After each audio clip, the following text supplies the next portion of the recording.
Alright, what's up everybody? So, when I started the introduction video, you kind of saw where the trunk was. The battery was on the driver's side.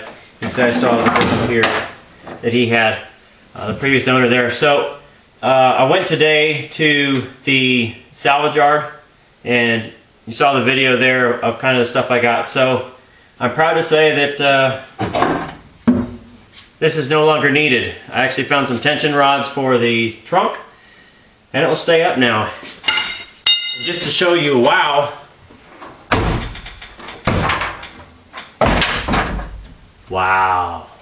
So that piece there. So a couple other things I need to do is there's obviously a harness that runs up through here, up through the top for the license plate lamp. I need to put that in. And so it goes in actually from the top and feeds down through and out the back here, down the side, and it'll plug in. So I've got to put that in. Some of the rust here you see is all surface rust, and I'm actually going to spray that with a rust transformer. It'll kind of encapsulate it, kill it, get rid of it. So I've used a wire brush, brushed all the surface, really got it nice and roughed up, and then I'm going to spray it out. So let me get this vacuumed out after I've scrubbed it, and then we're going to spray on the rust transformer. Alright, so you can kind of see I've sprayed the rust transformer on here. Now when it hits rust, it's supposed to change to black, and if it hits painted or anything else, nothing with rust, it will turn into a clear. So the can says shake it up, spray it on like paint. Try not to get too much all over yourself because it will cause cancer and kill you probably. All that good stuff, you know it's got to be good. So I painted on. You can kind of see down in here, you can kind of see it's wet, glossy I guess you'd say. So it's down in the tire well this way, and then along this side here is where I've got it. So I did take the negative cable out that was the previous owner had put in here for the battery in the back. Put the grommet back in because he just didn't use it. So put it back in, sprayed, and it says to put on 2 coats and then you're ready for paint. So I'm going to leave this go. It says that it'll dry in 20 minutes and put on another coat. And in that 20 minutes of letting it dry, I'm actually going to put in this harness here. So let's get started with that.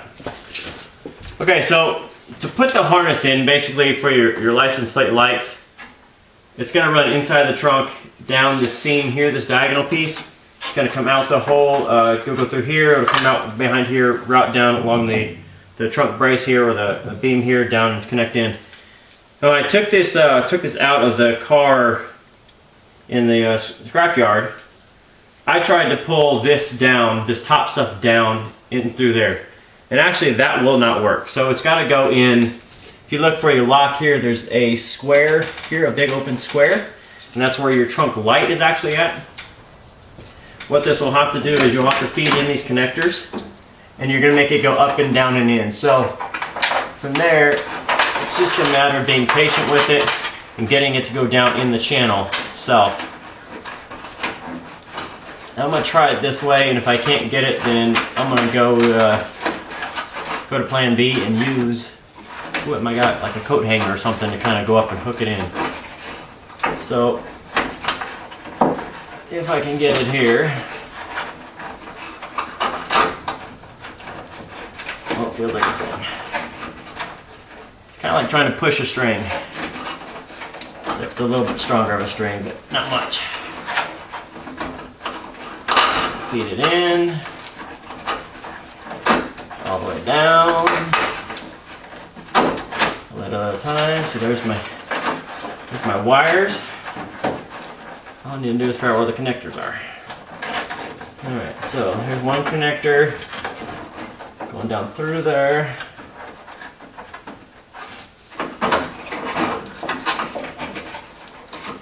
Now that I've got it jammed in there, it's a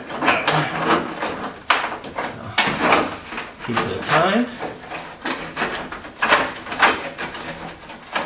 It'll go piece by piece.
Okay, so now once you have all this in, this is pretty much easy. Let's see, there are 2 clips.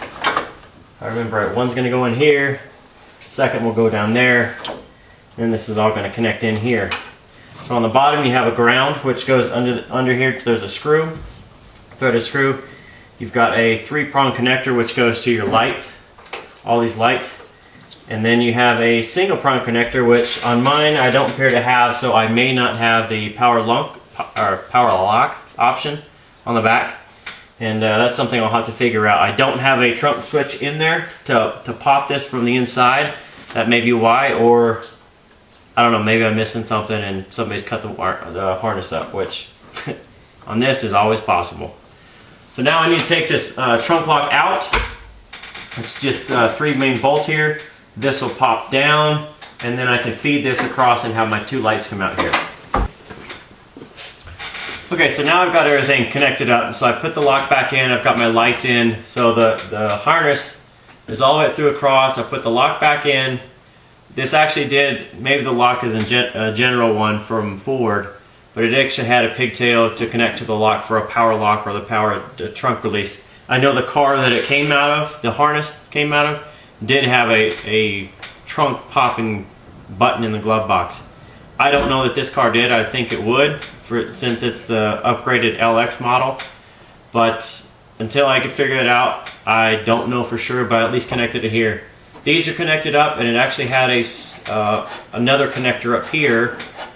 I don't know where it went, so I just tucked it out of the way for now. I need to put a rivet in here to make this back the way it was from factory, and it actually had a foam piece in here to help keep this from vibrating. Down here at the harness, here's the fun part. So the harness came out of an 89 car, which I think is an 89. I should have checked the VIN. It had a 25th anniversary running pony on the dash, so I assumed that was an 89. The fun part about it is the harness in here is a 92. This is 89. The harness connectors themselves are different, which is always exciting. So now I need to diagnose basically to make sure the harnesses connect. Of course the connectors don't connect, but that is an easy fix. I can just change connectors out and wire connecting piece back in, but I need to make sure the correct wires go from the car harness down to the harness here, of course the ground, and then this one does not have a home, so I need to double check. There's a bare connector in here, or a connector without a home in there that has no mate. I need to see if these all connect up. If they do, then I can just basically wire this until it fits. So very easy to fix. The paint is not dry, or the rust transfer is not dry, so I'm going to go on to changing out these LX taillights. These ones are cracked on the edges, and I actually found another set off of a Facebook group. This guy was a few hours away. It happened to be in the area, so I picked him up. So these are pretty easy from the trunk side. Of course, once you have your carpet out, you just take the screws out, take the bulbs out, put the new ones in, and put it all back together. So I'll show you very simply how to take it out, which is some screws and the other piece in, and then we'll see how. Alright, so I definitely made some more progress on the trunk here, so I'll kind of show you. So I do have the battery box mounted in there. I do have the cables both running down in there. Now the negative cable is actually running through a grommet in the floor, going down, and it's connected to one of the quad shock mounts. Battery itself, the box is in there. I did run an upholstery cleaner across all the trunk pieces, so you can see that is the side, and I've done the bottom here. Now I did grab, this is the net. If you remember, I had this on Project Meep, and then the original Versa I did, and I transferred it to 240, and now I've got it in the Mustang. So if I ever go grocery shopping, I can always put something in there. And these are just a couple of the grommets that I got. For the spare tire well itself, you can see I've got one. I made one out of, it's probably about 1/4 inch plyboard, I guess you'd say. It's the white board that was in the shop. And I made one a little bit wider so it actually sticks out further. And then you can see it's, once I move this back over, the trunk will be nice and clean. And I have to do Still have to finish this wiring. I think I'm about to repin this or just basically cut these connectors off and rewire them into some new connectors that I have.